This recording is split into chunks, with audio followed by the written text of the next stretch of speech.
Hello, good morning to all of you. Myself A.K. Singh and you are watching Future Zone Classes. चलिए future zone classes के इस platform से 11th में vector हम लोग पढ़ रहे हैं। इस वेक्टर का हम लोग कल के क्लास में पढ़े थे डॉट प्रोडक्ट, आज पढ़ने अपने को क्रॉस प्रोडक्ट। वेक्टर का क्रॉस प्रोडक्ट होता क्या है जरा समझेंगे। उससे पहले आप सभी से रिक्वेस्ट है कि जो भी नए बच्चे जुड़ रहे हो वहाँ जो भी आप वीडियो देखोगे प्लेलिस्ट से जा करके देखोगे, चैप्टर वाइज सारे प्लेलिस्ट बने हुए हैं, वहाँ से वीडियो देखोगे, सीक्वेंस वाइज वीडियो समझ आएंगी, अदरवाइज रैंडमली पता नहीं चलेगा किसके बाद किसको देखना है। तो आप सारे वीडियो को चैनल के प्लेलिस्ट से देखो, ज़्यादा बेनिफिटेड हो गया। चलिए शुरू करते हैं अपना यहाँ पे क्रॉस प्रोडक्ट। जैसे कल की क्लास में हम लोगों ने क्या देखा है कि दो वेक्टर का डॉट प्रोडक्ट एक स्केलर क्वांटिटी देता था, मीन्स उसमें डायरेक्शन का कोई चर्चा हम लोग नहीं करते। लेकिन जब दो वेक्टर का क्रॉस प्रोडक्ट करेंगे तो रिजल्ट जो नंबर आएगा वो एक वेक्टर फिजिकल क्वांटिटी आएंगे, मीन्स फिर से हमें डायरेक्शन भी चाहिए और मैग्नीट्यूड भी चाहिए। इसमें लिखेंगे the cross product of two vectors gives a vector physical quantity. The cross product of two vectors gives a vector physical quantity. If A and B be the two vectors and theta is the angle between them, then magnitude of A cross B is defined as A cross B का magnitude. अब यहाँ magnitude इसलिए लिखना पड़ रहा है कि दो वेक्टर का क्रॉस प्रोडक्ट आपको क्या मिला है, एक वेक्टर फिजिकल क्वांटिटी मिले हैं। अगर वेक्टर फिजिकल क्वांटिटी मिल रहा है मतलब डेफिनेटली उसमें मैग्नीट्यूड भी होगा और डायरेक्शन भी होगी। तो यहाँ पे मैग्नीट्यूड हमें कैसे डिफाइन होगा, मिल रहा है ए क्रॉस बी का जो मैग्नीट्यूड मिलेगा वो क्या मिलेगा, ए बी साइन थीटा से। डॉट में मैग्नीट्यूड ही केवल मिलते थे, डायरेक्शन का कोई मतलब नहीं था। क्या मिलता था, magnitude A B cos theta, यहाँ मिल रहा है ए बी साइन थीटा, लेकिन magnitude and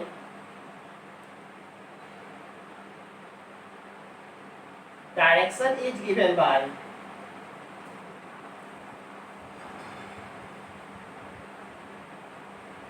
right hand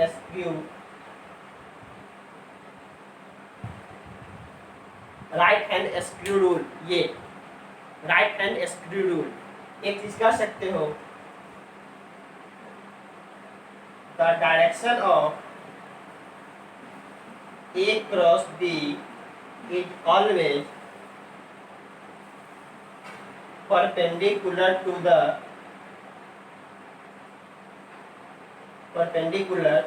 the direction of both, या फिर सिंपल इसका मतलब हम कह रहे हैं कि जब भी दो वेक्टर को आप क्रॉस कर रहे हैं, जैसे मान लो कि एक वेक्टर यहाँ है दूसरा वेक्टर यहाँ है, तो इस दोनों का क्रॉस हमेशा इस जिस प्लेन में ये वेक्टर है इसके परपेंडिकुलर वाले डायरेक्शन में जाएगा।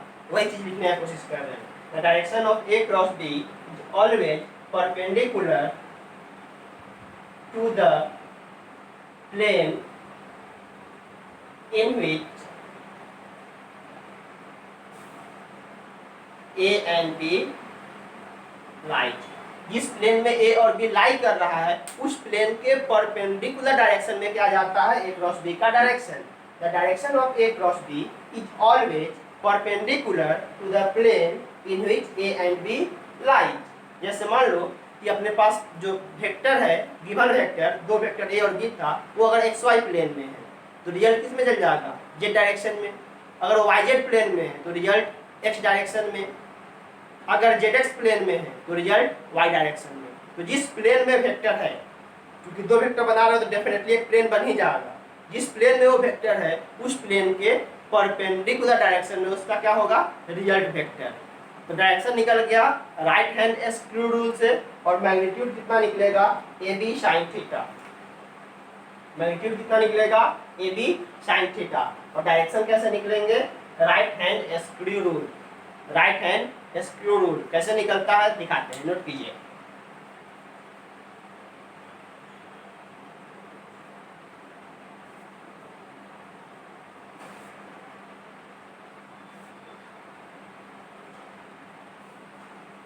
जैसे मान लो अपने पास ये रहा ए वेक्टर और ये रहा बी वेक्टर, दोनों के बीच ये है थीटा एंगल।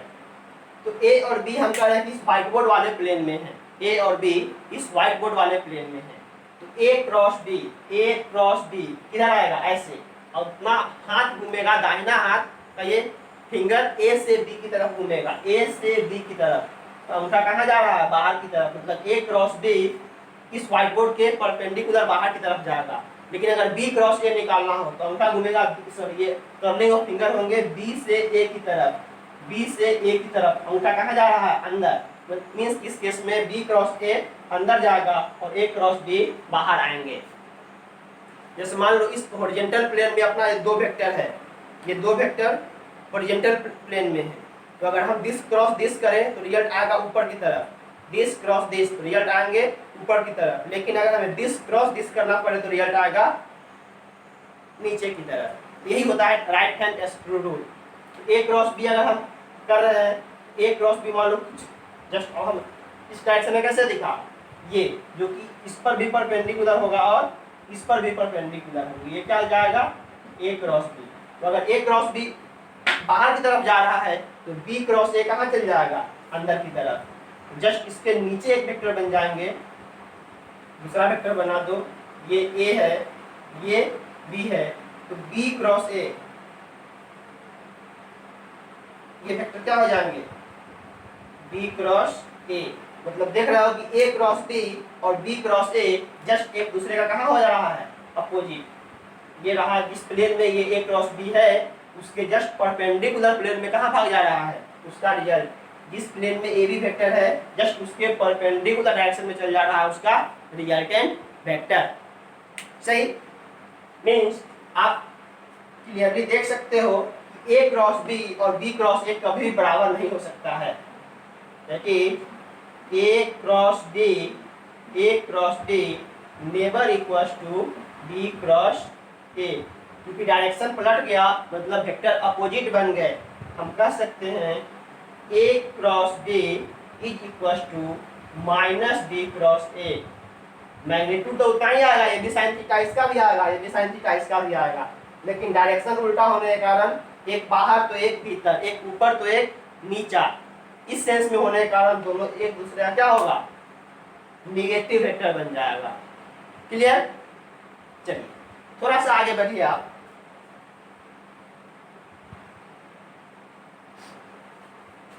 अभी एक चीज देखे हो, ए क्रॉस बी का मैग्नीट्यूड क्या देखे हो, A B sine theta. A cross B का मैग्नीट्यूड देखे हो, A B sine theta. Case 1, if theta is equal to 0 degree, 0 degree मतलब बोथ वेक्टर्स आर पैरेलल। इस केस में ए क्रॉस बी क्या निकालोगे, A into B into sine 0 degree, sine 0 0, final result आपका आ गया ए क्रॉस बी का magnitude क्या निकल जाएगा, 0। मीन्स दो वेक्टर को अगर क्रॉस प्रोडक्ट के थ्रू जोड़ रहे हो, क्रॉस प्रोडक्ट के थ्रू जोड़ रहे हो 0 डिग्री एंगल पे, तो रिजल्ट हमेशा क्या आएगा, 0, ड्यू टू साइन 0। साइन 0 0 होता है। इसका मतलब आई क्रॉस आई 0 होगा, जे क्रॉस जे 0 होंगे, और के क्रॉस के ये भी 0 होगा, क्योंकि आई और आई के बीच एंगल 0 डिग्री, जे और जे के बीच एंगल 0 डिग्री, के और के बीच एंगल 0 डिग्री। सही। Case 2, if theta is equal to 90 degree, if theta is equal to 90 degree. और इस केस में अगर तुम निकालते हो a क्रॉस b का मैग्नीट्यूड, क्या होगा, ए बी साइन 90, साइन 91 होते हैं, मीन्स a क्रॉस d का वैल्यू क्या आएगा, A B, a cross b का वैल्यू क्या आएगा, ए बी। और इस केस में जो ये वैल्यू मिलेंगे, ये मिलेंगे मैक्सिमम वैल्यू। इस केस में दो वेक्टर का जो क्रॉस होगा वो क्या दिखाएगा, मैक्सिमम। कितना डिग्री पर, 90 डिग्री पे। डॉट में क्या होता था, 0 डिग्री पर आते थे मैक्सिमम। ओके, अब यहाँ देखो, जब एंगल 90 कर रहे हो, जब एंगल 90 कर रहे हो तो वैल्यू मिल रहा है मैक्सिमम, वैल्यू मिल रहा है मैक्सिमम। इसका मतलब I क्रॉस J, I मतलब x डायरेक्शन, Y मतलब Z direction, I cross J, sorry I x direction और Y डायरेक्शन, तो XY प्लेन में अपना क्या है, ओरिजिनल वेक्टर, तो रिजल्ट कहाँ जाएगा, Z प्लेन में, मतलब K। तो डॉट में, सॉरी क्रॉस में सेम का सेम के साथ रिजल्ट क्या होगा, 0 होगा। लेकिन अगले के साथ I का J, J का K, K का I ऐसे करके अगर गुना करेंगे तो रिजल्ट उसके अगले वाले देंगे। जैसे I J किए हैं तो K होगा, इसका मतलब J क्रॉस I करेंगे तो माइनस K होगा। अब इन चीजों को रिजल्ट याद करके रखने के लिए आप क्या करोगे, एक तरीका अपनाओगे, एक सर्कल बना लो, इसमें 3 एरो एक सेम ऑर्डर में डाल दो, एज यू विश, क्लॉकवाइज डालो या एंटी क्लॉकवाइज डालो, कोई फर्क नहीं पड़ता है। अभी हमने क्लॉकवाइज में क्या डाल दिए, 3 एरो डाल दिए, क्लॉकवाइज में 3 एरो डाल दिए। चलो तीनों पर नाम डाल दो एक सीक्वेंस में, I J और K, I J K, 3 नाम डाल दिए, गुना करो, I क्रॉस J, तो अगला वाला क्या मिल जाएगा, K। फिर करो J cross K, J cross K, J cross K क्या मिल जाएगा, I। फिर करो K cross I, K cross I, K cross I क्या मिल जाएगा, J। तो जिस डायरेक्शन में एरो दिए हो उस डायरेक्शन में घूम के गुना करोगे तो अगला वाला मिलेगा पॉजिटिव के साथ, लेकिन एरो के अपोजिट चल के गुना करोगे तो अगला वाला तो मिलेगा लेकिन निगेटिव के साथ। जैसे यहाँ देख लो, अगर हम कर दे I क्रॉस K, अगर हम कर दे I क्रॉस K, ये एक रिजल्ट यहाँ रहा। फिर इसी जगह देखो I क्रॉस K, I का K के साथ क्रॉस कर रहे हैं तो मिलेगा तो अगला वाला, लेकिन डायरेक्शन के उल्टा चल रहे हो, क्या मिलेगा, माइनस के साथ मिलेगा, minus J। I cross K, I cross K minus J, K cross J, K cross J करोगे तो K क्रॉस J क्या मिलेगा, माइनस I मिलेगा। और J क्रॉस I करोगे, J क्रॉस I करोगे तो J क्रॉस I क्या मिलेगा, K, लेकिन माइनस के साथ। तो एक का दो का गुना तीसरा देगा प्लस में कि माइनस में, जज करने का एक ही तरीका है कि क्लॉकवाइज या एंटी क्लॉकवाइज में एक सर्कल बना के 3 एरो उसमें दिखा दो एक सेम सीक्वेंस में, सारे के सारे क्लॉकवाइज नहीं तो सारे के सारे एंटी क्लॉकवाइज। 2 का गुना तीसरा देगा, डायरेक्शन में देख रहे हो तो प्लस और अपोजिट में देख रहे हो तो माइनस। अब यहाँ देखो I क्रॉस J के दिया है तो J क्रॉस I माइनस के दिखा दिया, J क्रॉस के I दिए हैं तो K cross J minus I दिखा दिए, K क्रॉस I J दिया है तो I cross K minus J दिखा रहा है। मीन्स ये 6 रिजल्ट आप याद रखोगे। तो याद रखने के लिए इसको रटोगे कभी नहीं, जस्ट एक सर्कल बनाओगे, सर्कल पर 3 एरो दिखाओगे, एज यू विश, क्लॉकवाइज या एंटी क्लॉकवाइज। ओके, क्लॉकवाइज में चलोगे, सॉरी डायरेक्शन ऑफ एरो चलोगे तो अगला मिलेगा पॉजिटिव में, एरो के अपोजिट में चलोगे तो अगला मिलेगा निगेटिव में। क्लियर, नोट कीजिए।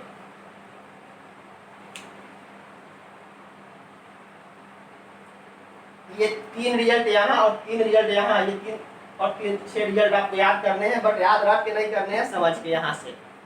क्लियर, और ये सेम का सेम के साथ क्रॉस प्रोडक्ट 0 होता है, ये भी क्लियर है। चलो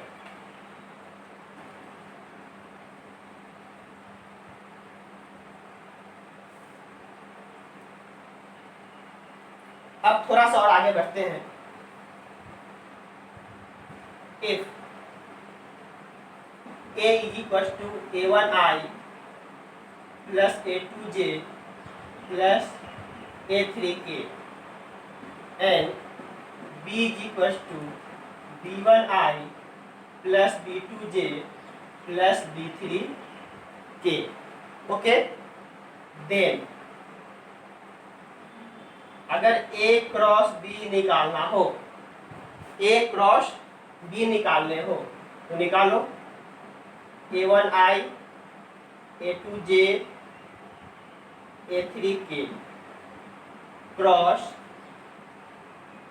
B1I B2J प्लस B3K। सही, गुना करने से पहले एक बार यहाँ सर्कल बनाना पड़ेगा, I J K।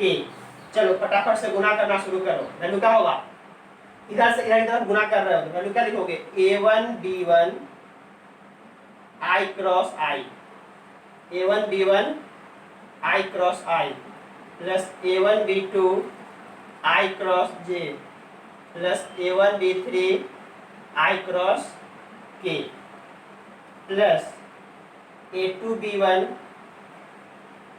J cross I plus A2 B2 J cross J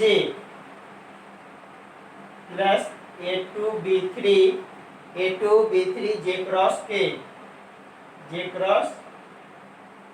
K plus A3 B1 K cross I plus A3 B2 K cross J plus A3 B3 K cross K।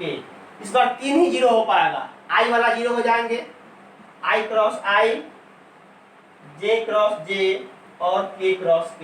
ये 3 term तो zero हो जाएगा क्योंकि I का I के साथ, J का J के साथ, K का K के साथ एंगल जीरो है, साइन जीरो जीरो होता है, क्रॉस कर देगा जीरो। अब बच कौन जाएगा, लिखना शुरू करो। A1 B2 I cross J क्या हो जाएगा, K। A1 B3 J cross K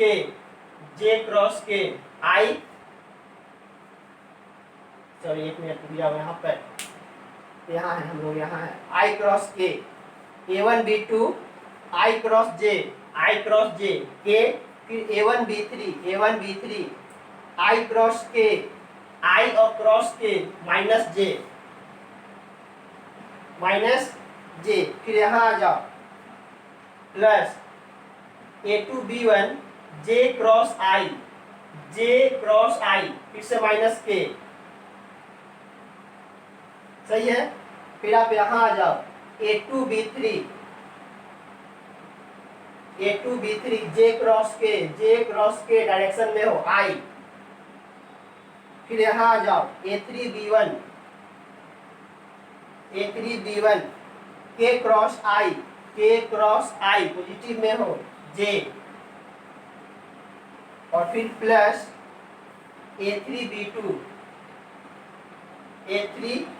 K cross J direction के उल्टा चल रहे हो माइनस I। अब देखो I वाला कहाँ है, I वाले एक यहाँ है और एक यहाँ है, I वाले को एक साथ लिखो, क्या लिखोगे, A2 B3 minus A3 B2 I वाले एक साथ लिखा गया, फिर J वाले के एक साथ लिखो, J एक यहाँ है और एक यहाँ है, तो J वाले को लिखो तो क्या लिखोगे, A3 B1 और माइनस A1 B3 J और plus A1 A2 minus sorry A1 B2 ना, A1 B2 और माइनस A2 B1 और ये रहा K। इस तरीके से तुम्हारा निकल गया A क्रॉस B। यहाँ मॉडुलस नहीं है, ये कंप्लीट वेक्टर ही मिला हुआ है। देखो A क्रॉस B में यहाँ I जे और के टर्म में रिजल्ट दिख रहा है, आई जे और के टर्म में रिजल्ट दिख रहा है, तो जब भी दो वेक्टर ऐसे करके दे तो गुना करने के लिए अपने को इतना पापड़ बेलना पड़ता है, इतना पापड़ बेलना पड़ता है। ये चीज आप क्लियर कर पाए क्या? सही है, पहले यहां तक आप नोट करो, फिर कुछ और दिखाते हैं।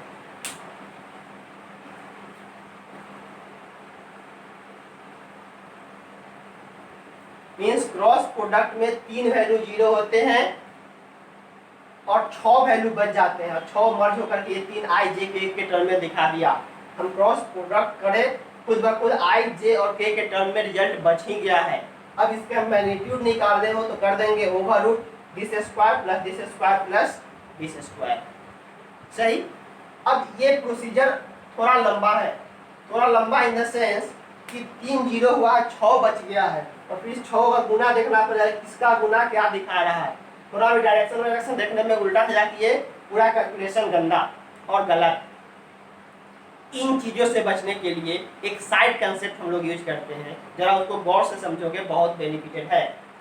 हम इस रिजल्ट को ही बचा रहे हैं, ठीक है, केवल इतना निकाल रहे हैं।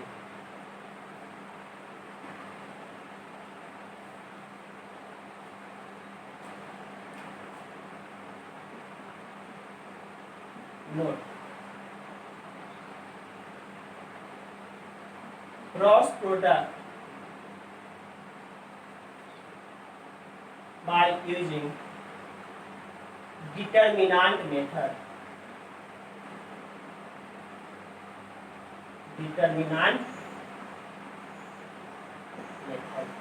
हम इसी वेक्टर का क्रॉस कर रहे हैं बाय यूजिंग डिटर्मिनेंट मेथड। उसमें होता क्या है, जैसे मान लो ए क्रॉस बी कर रहे हो, ए क्रॉस बी कर रहे हो, तो सबसे ऊपर क्या करो, आई जे और के लिखो। सारे वेक्टर के लिए आई जे के कॉमन होगा, एक्स कंपोनेंट वाई कंपोनेंट और जेड कंपोनेंट के लिए यूनिट वेक्टर आई जे के।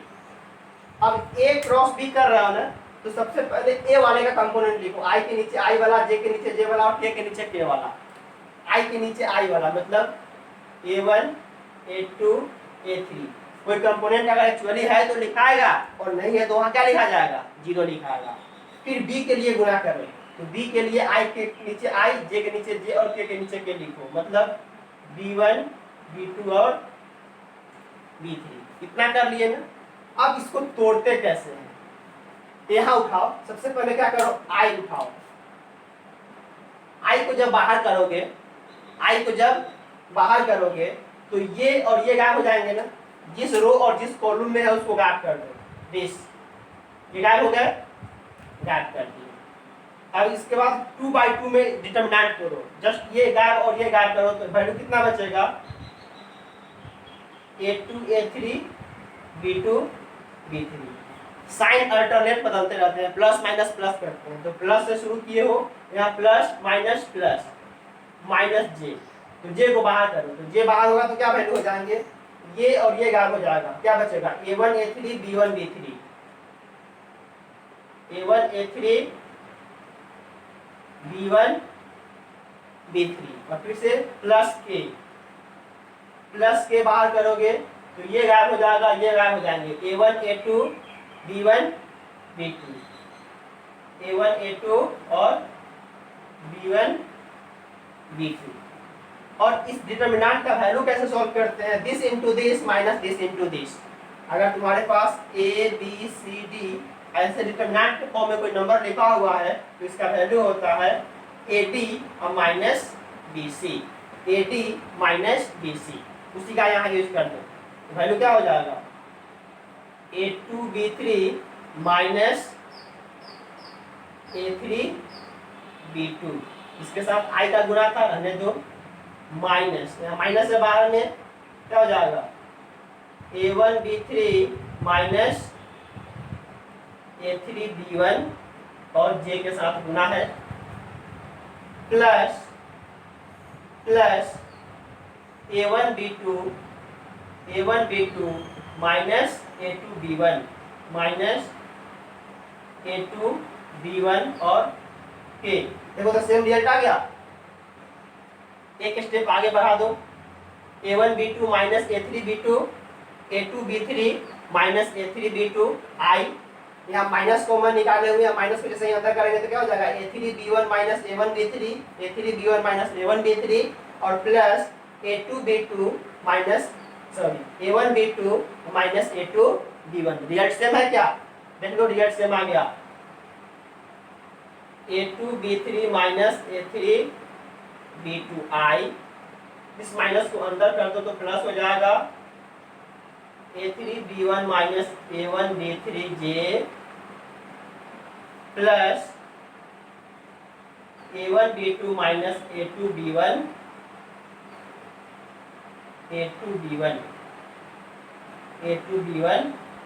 ये देखो सेम रिजल्ट आ गया, कोई माथा पच्ची नहीं है। एक बार फिर से समझेंगे डिटरमिनेंट मेथड से करते क्या है। A क्रॉस B कर रहे हो तो सबसे ऊपर I J K कर दो।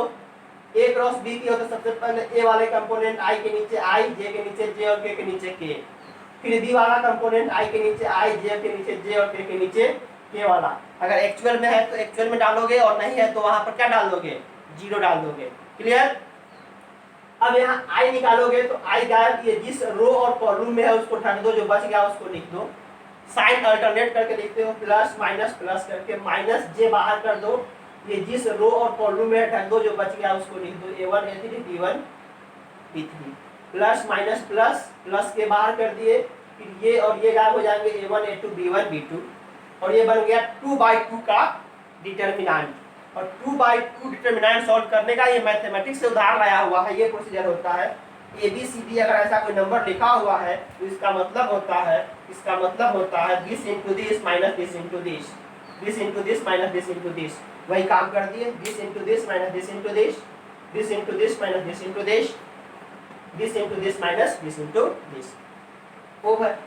इसमें I J I कुछ किसका गुना क्या देगा, कौन जीरो होगा, कोई टेंशन नहीं, सीधा डालो और गुना करके बाहर निकाल दो। बहुत ही आसान तरीका होता है। एडॉप्ट कीजिए, एक क्वेश्चन करते हैं, क्लियर हो जाएगा।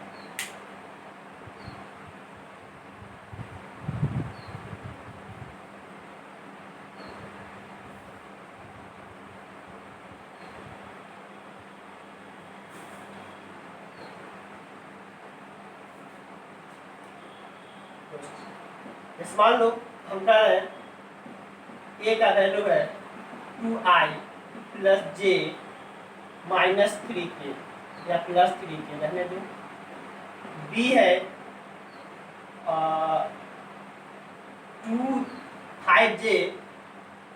5J plus 4K, 5J plus 4K। हम कह रहे हैं find A cross B, find A cross B। अब गुना ऐसे लिख के नहीं करोगे, दिस और गुना दिस बहुत लंबा होगा, परेशानी में पड़ जाओगे। डिटरमिनेंट मेथड यूज करोगे, देखो कैसे करेंगे। A क्रॉस B, डिटरमिनेंट का सिंबल डालेंगे, यहाँ I J और K, ये खानदानी चलते रहेगा। A क्रॉस B किया हो ना तो करस्पॉन्डिंग वैल्यू डालो A का, पहले A वाले का। A का I कंपोनेंट कितना है 2, J कंपोनेंट 1 और K कंपोनेंट 3। यहाँ आ जाओ, यहाँ पे I है ही नहीं ना, 5J प्लस 4K मतलब I कंपोनेंट 0, J कंपोनेंट 5 और K कंपोनेंट 4। इसी को सॉल्व करना है ना, करो solve. A cross B is equal to, सबसे पहले I निकाल ले, ये जिस रो और कॉलम में है गायब करो, बच गया लिख दो 1 3 5 4। ये अलग अलग लिखा हुआ है, 13 चौबन मत पढ़ लेना। 1 3 5 4 माइनस J बाहर करो, इसको और इसको गायब करो, तो ये और ये गायब हो जाएंगे 2 3 0 4, 2 3 0 4 प्लस K, तो ये और ये गायब हो जाएगा 2 1 0 5, 2 1 0 5 गुना कर दो I, दिस इंटू दिस मतलब 4 into 1 minus 5 into 3 minus J 2 into 4 minus 3 into 0, सही है, प्लस K, तो 2 इंटू 5 माइनस 1 इंटू 0, फाइनली कितना हो जाएगा 4 और माइनस 15 4 माइनस 15 11, 4 माइनस 15 माइनस 11 आई, और यहाँ पे 8, 3 गुने 0 0 हो जाएगा, 8j माइनस 8j, और यहाँ 5 दूनी 10, 1 गुने 0 0, 10k प्लस 10k, क्या निकल गया a क्रॉस b। देख लो डायरेक्टली हमें a क्रॉस b बिना किसी माथा पच्ची के निकाल करके दे दिया, बिना किसी टेंशन के। और देखो क्रॉस में ऑलरेडी i j के फिर से दिख रहे हैं, मतलब a क्रॉस b भी एक वेक्टर ही दिख रहा है। जैसे अपने पास मेन वेक्टर था वैसे ही रिजल्टेंट भी वेक्टर दिख रहा है। और आपसे और मांगे कि चलो इसका मैग्नीट्यूड निकालो, तो मैग्नीट्यूड तो निकालना आता है, over root this square plus this square plus this square, magnitude खत्म। सही है, तो क्रॉस ऐसे ही करते हैं, क्रॉस ऐसे ही करते हैं। अब छोटा सा एक और क्वेश्चन चाहो तो देख लो, जैसे हम कह रहे हैं a equal to 2i plus 3j और b equal to minus k, इसको गुना करो, या फिर 5i माइनस j, इस फॉर्म में है, इसको गुना करो, तो कर दो गुना, a क्रॉस b करो, i j k, यहाँ लिखेंगे a क्रॉस b कर रहा हूँ, मतलब इस बार हम ना b क्रॉस a सिखाते हैं, हमें b क्रॉस a करना है, b क्रॉस a करना है। तो पहले b वाला वैल्यू लिखो, b में i वैल्यू है 5, j वैल्यू है कितना -1, k वैल्यू नहीं है। चलो a में i वैल्यू है, हाँ है, j वैल्यू हाँ है 3, और k वैल्यू नहीं है, k वैल्यू नहीं है, i और j ही है केवल, इसमें भी i और j है, k किसी में नहीं है। ठीक, चलो गुना करना शुरू करो, गुना करना आप शुरू करो। देखो यहाँ से b cross a is equal to, सबसे पहले i बाहर निकालो, जिस रो और कॉलम में है गायब करो, -1 0 3 0 माइनस j, ये और ये गायब, माइनस यहाँ पर साइन अल्टरनेट कर लिखते हैं, प्लस माइनस प्लस, ये बस बनाया हुआ है अभी समझने के लिए। मैथ में जब पढ़ो डिटरमिनेंट तब समझ लो क्यों माइनस प्लस करते हैं, अभी अल्टरनेट प्लस माइनस प्लस, तो माइनस j, ये और ये गायब करो, क्या बचेगा 5 0 2 0 5 0 2 0 प्लस k, तो ये और ये गायब, 5 -1 2 और 3, गुना कर दो, b क्रॉस a i, ये वैल्यू कितना होगा -1 इंटू 0, मतलब -1 गुने 0 और माइनस 0 गुने 3, कोई फर्क नहीं, माइनस j, फिर से 5 गुने 0 माइनस 0 गुने 2, कहानी खत्म, प्लस k, तो 5 गुने 3 और माइनस 1 गुने 2, तो b क्रॉस a, एक बार टर्म 0 0i प्लस 0j और 5 के 15 और plus 2 17 plus 17k, means directly b cross a का वैल्यू आ गया 17k, i और j इसमें गायब हो गए बिल्कुल। ये देखो xy प्लेन का वेक्टर है ना, xy, तो जब वेक्टर है xy प्लेन का तो रिजल्ट बिल्कुल जाना चाहिए z प्लेन में, चल गया z प्लेन में k के साथ। तो ऐसे ही हम करते हैं वेक्टर का गुना। आपके लिए 2 क्वेश्चन होमवर्क में, a का value i plus j plus 2k, b का value 5i minus 4j plus 3k, find a cross b and b cross a cross b और b क्रॉस a दोनों निकालना है। दूसरा क्वेश्चन, a का value 3i, a का value 3i, अब b का वैल्यू 2j माइनस 8k, फिर से आप निकालो a cross b and b cross a। इस तरीके से आप आज वेक्टर का क्रॉस प्रोडक्ट सीखे। आई होप क्रॉस प्रोडक्ट थोड़ा पेचीदा तो था, बट कोशिश किए हैं चीज़ों को ढंग से समझाने का। एक बार नहीं 2 बार वीडियो को देखो, ढंग से चीज़ें समझ में आएंगी। ठीक है, तो बस अभी के लिए फ़िलहाल इतना ही। फिर मिलेंगे नए क्लास में किसी नए टॉपिक के साथ। अगला टॉपिक इसी पर कुछ न्यूमेरिकल सेशंस करवाएंगे, कुछ गिने चुने अच्छे खासे क्वेश्चंस। तब तक के लिए बाय। हंसते रहिए, मुस्कुराते रहिए, मस्त रहिए।